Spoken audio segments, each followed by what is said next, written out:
Meet Todd Nepola. Over the last 25 years, he has created a commercial real estate empire in Miami, Florida. When Todd was 25 years old, he drained his bank account down to $0 to buy his first property. And now he has created one of the most prominent real estate businesses in all of South Florida. He brought me to his office to share some of his secrets on how he was able to become a real estate tycoon and how he was able to grow an 8-figure real estate portfolio. All right, so you're at my office right now. You said you want to learn about real estate and property management? Come on, I'm going to show you. In this interview, Todd revealed to me the most valuable piece of advice he was given throughout his career from his billionaire mentor. The richest people on the planet, I don't care if you want to talk if they're in railroads and oil or technology, they all invest in real estate. He walked me through how he was able to close a $25 million deal this past December. In this episode, you will learn everything you need to know to start creating wealth in real estate today. If someone said to you they'll sell you this property for $1 billion, but you got to close tomorrow morning, anyone could find $1 billion. You got to find the deal. I'm James Dumoulin, and this is 10 Questions with a Millionaire. So how long have you been an entrepreneur for? I think I've been an entrepreneur my whole life. I've always had my own businesses and done my own thing, but this particular company is 22 years old. And as an entrepreneur, if you were to go back and you started your first business, what's the #1 piece of advice that you would tell yourself? What's your best advice to any entrepreneur starting a business in today's world? Find a mentor. And I would repeat that 10 times. I waited a long time to actually find like a so-called mentor, and I was actually at a real estate convention, and a guy named Gary Rappaport was giving a whole lecture, and he's an icon in the real estate business. He's been doing this a lot longer than me, and he's huge in this business. And he gives this speech, and I'm blown away. I'm like, this guy is great. And he said, what I've done now is I place my business card all on the corners of this room. Feel free to take my card and call me anytime, email me, text me. I'm happy to help anyone. And he said, and here's what I know. By the end of this, all my cards will be gone, but none of you are going to call me. And he said, and I find it amazing because everybody says they want help, but they don't call. And I said, huh. So I took his card, and I wanted to be more proactive. So what I did is he had a booth at this real estate convention. I kind of went and stalked him out, and I was waiting outside his booth because I wanted to go meet this guy because he just wowed me, and he is an icon in our business. And I was standing there, and people were actually walking by like saying, what are you doing? I'm like, I'm waiting for that guy to stop talking so I can go meet him. The minute he finished talking, I went up to him, and I said, hi, Gary, my name is Todd Nepola. I really love what you do, and I love what you said. I want to take you up on that offer, but I don't have a specific question. But I want to ask you if you would allow me to do something. I said, what you do is my dream. I said, this is what I do as well, but you've been doing it a long time, and you're very successful. I said, can I come to your office, see what you do, and I'll take you to lunch? And he's like, yeah, but he goes, you're in Virginia? I said, no, I'm in Florida. I said, but I'll fly up to do this. He goes, if you fly up, the only change is I'm going to buy you lunch. I got on a plane. I flew up to Maryland. I flew up to Washington, D.C. He was offices in Virginia, Maryland area. I met this guy. I went into his office. He didn't spend 15 minutes with me. He spent the entire day. And this is a guy with billions and billions, and I mean many billions of dollars worth of real estate. He spent this whole day with a total stranger. He gave me his book, which is part of the reason I wrote a book too. We went to lunch. I did insist on buying him lunch. And I stayed in touch with this guy as a mentor. And one of the things he said to me is, why did it take you so long to find a mentor who does what you want to do versus mentors who are just good at business? Like I had mentors who were, ran a big, a PR firm or this, but he goes, why did it take you so long? And my answer was, it was a stupid mistake, but I got one now. And I keep in touch with Gary, and it's funny because the last time I talked to him was in December, and I said, Gary, I just closed a $25 million deal. I'm so excited. He goes, oh, that's great. He goes, we just closed one too for 125. And I was like, I know you're not saying to crush me. He's like, no, I'm saying because keep going. And I'll see him in May at our real estate convention.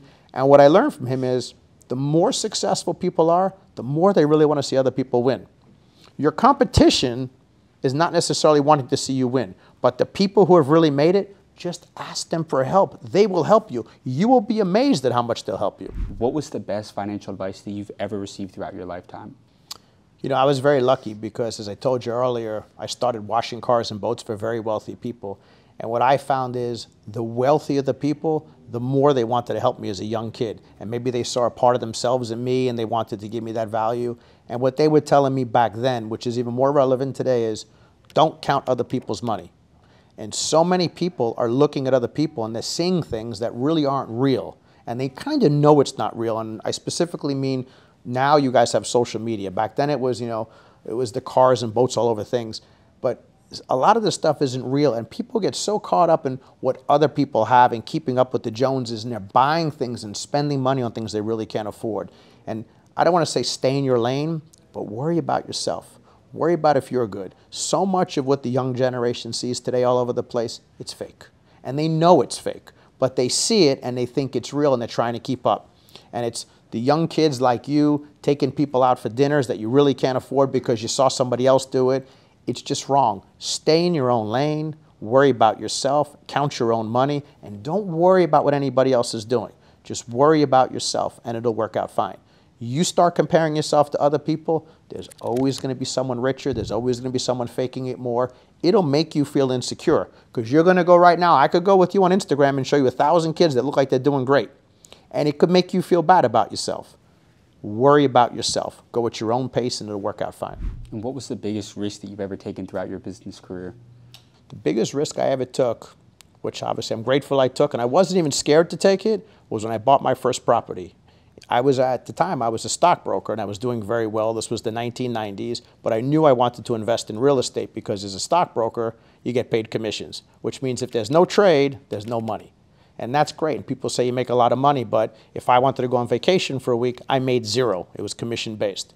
So I knew I wanted to buy real estate. So at 25 years old, I bought my first property. I drained out my entire bank account down to $50, and it was from a six-figure amount of money down to $50.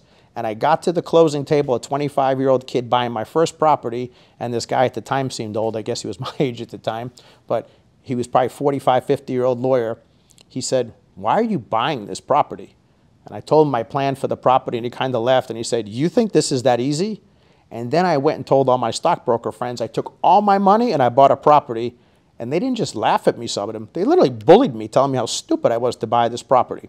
And I went home and I looked in my bank account, and I saw all that money gone, and back then you used to like handwrite your account, and it said $50. And I said, you know what? What's the worst that could happen if I lose everything? I still have a good job. However, I bought that property in June for $575,000. I went, I re-tenanted the whole property, I cleaned it up, I got my friends out there, cheap labor, we painted it, we made it look nice. I wrote leases for new tenants, and in December of that year, I refinanced that property at a price for $800,000. I got a $600,000 loan. I got all my money back. I got all my closing costs back, and I was getting $5,000 a month in free cash flow as of January, 7 months later, for the rest of my life. And that's been 25 years. I still own that same property today. So it was a huge risk, but pays off. You got to be willing to take those shots. What was the #1 book that ultimately changed your business? What is the #1 book that you think every entrepreneur should read in today's world? It's not a business book. The book that changed my life for sure and got me on the straight path, and I mean, not that I had a unstraight path, but the book that really got me motivated really was an old school book by Tony Robbins, Awaken the Giant Within. And he talks about that and unlimited power. And these books really get you to a point where you learn that we're capable of so much more than we think we are. But what he always teaches is everybody overestimates what they could do in 1 year, but we underestimate what we could do in 5. And if you scale things out and figure out and just chunk it, it'll all add up. But you got to be patient sometimes. But he really taught me in those books at a young age in my 20s that you could do anything. And that was his story. If you fast forward to now, there's a lot of great books out there. I'm a big reader. Last year I read 60 books. I'm still reading. It's the greatest thing you could do because anyone who writes a book probably has 25, 30 years of experience, and they're going to give it to you in 200 pages.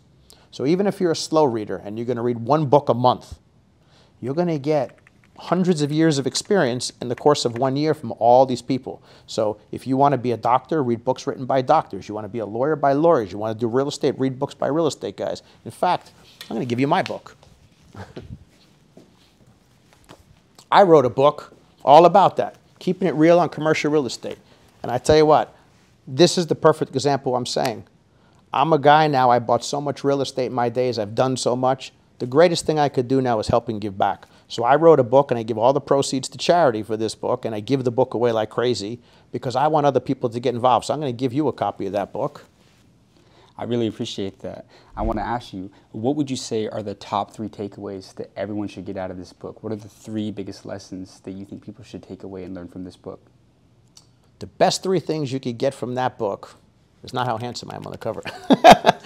The top 3 things you could get out of that book is no matter what you do, and you can see this all around, the richest people on the planet, I don't care if you want to talk if they're in railroads and oil or technology, they all invest in real estate. You know, they all want to have real estate. It's one of the greatest things you could own. Whether it's a special house you want to own or whether it's a piece of commercial property, you got to learn real estate. The reason being is if you want to be the greatest architect or the greatest dentist you could be, you're not going to have continued cash flow in your retirement years. You're not going to have something you could give your kids unless, of course, that's the same business they want. You buy one piece of real estate and you do everything else wrong, but pay that one property off over 25 years, 20 years, you own it. You're set. You may not be rich off of one property, but if you just did one thing right and bought a piece of property, you could retire. And a lot of people get to an age where they're in their 60s, 70s, and 80s, and they're broke. So the younger you are, you should buy property. That's the most important thing, is to get started. The second most important thing you can learn from my book is what type of property works for you. As I said earlier, different things work for different people. If you are the dentist, you can't buy the value-add property because you don't have time. If you do have time, there's value-add property. And the third thing you'll get out of that book is it's much easier than people think. Many people come up to me and they say, oh yeah, but you can't buy commercial property. It's impossible. It's very possible. Just like you know how to manage your apartment and take care of your own apartment and do your laundry and take care of things, owning commercial property is very, very easy. And I tell everybody when they buy it, and you'll get this out of the book too, buy a property you could manage yourself and learn the business, and you'll see just how easy it is. And once you buy one, I very rarely ever hear of a person saying, I don't want to own a second. They say, I should have done it sooner. So start early. So start at your age. Yeah, it's kind of like you said, a lot of people think that it's like really hard to get into, but I feel like there's kind of this misconception that you have to have like a ton of money in order to buy property and invest in real estate. But what has been your secret to creating wealth in real estate throughout your career? You know, maybe it has to do with like leveraging capital from not just yourself, but like, you know, there is that misconception in today's world that like people think that in order to invest in or buy property, they have to have all this money. Like, what would you say to those people? Well, I would tell anybody who has no money, no credit, and thinks that there's no shot they could buy a property, go find a deal.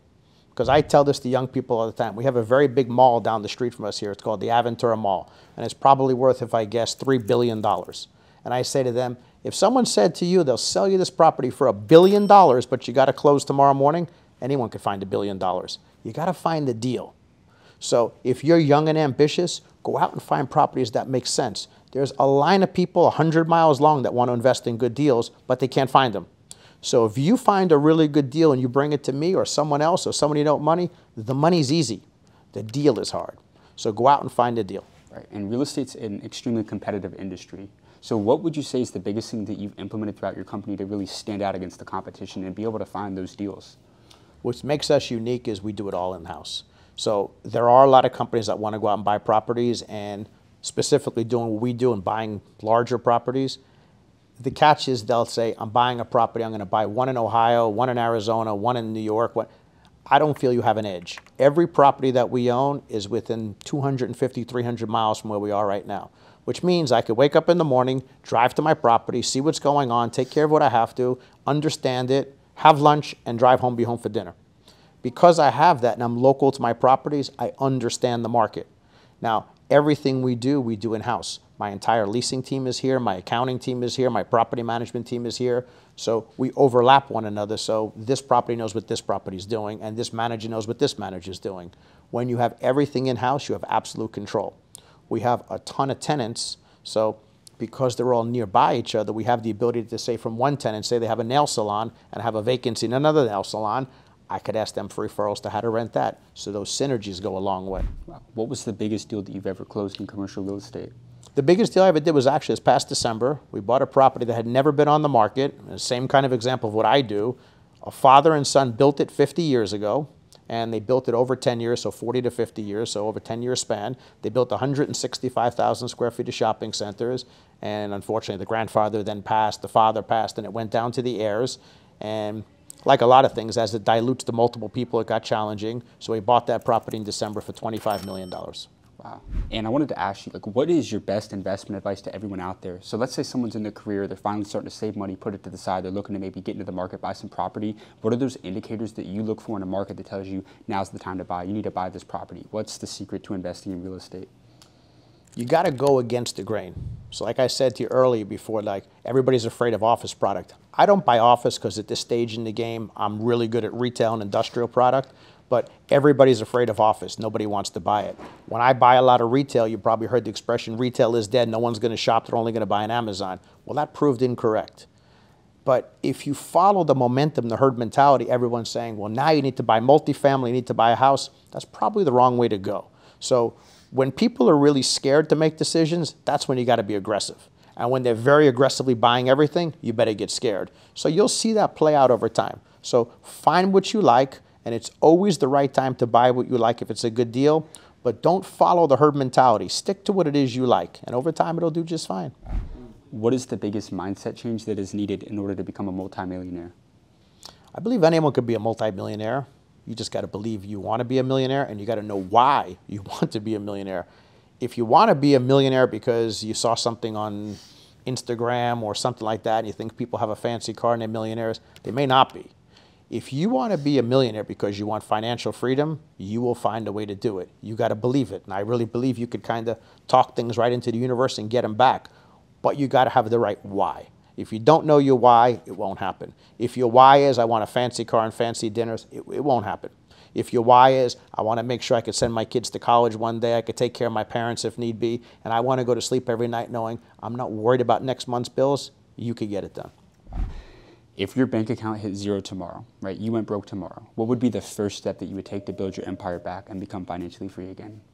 You know, a lot of guys say that, like, what would happen if you went to zero?